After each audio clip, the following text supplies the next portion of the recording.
सखी करेला ढोली पूजनवा है।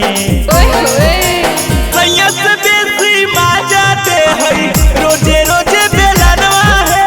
सैया से बेसी माजा दे हई रोजे रोजे बेलनवा है।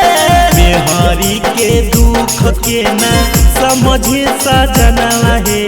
मेहरी के दुख के ना समझे सजनवा है।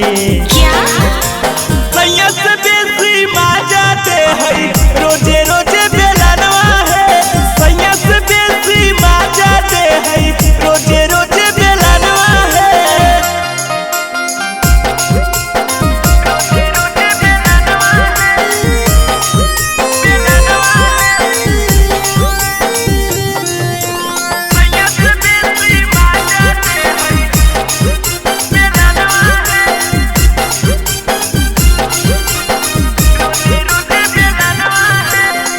दिन भर रहता भगती में धूत है।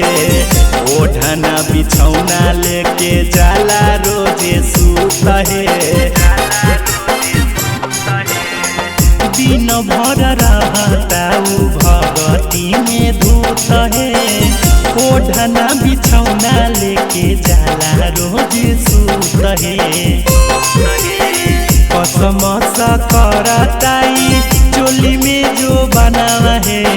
कसम सा करताई चोली में जो बनावा है।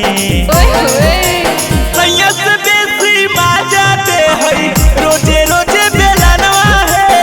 सैया से बेसी माजा दे हई रोजे रोजे बेलनवा है।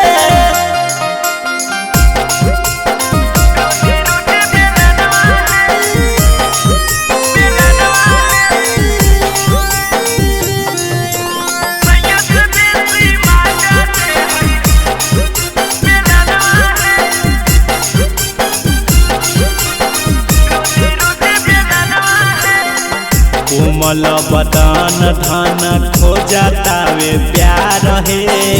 साथ में पड़ल बाजा बानी मोर बेकार है। कोमल बदन धन खो जातावे प्यार है। साथ में पड़ल बाजा बानी मोर बेकार है। हाल चाल पूछे प्रेम और संतोष रानावा है। हाल चाल पूछे प्रेम और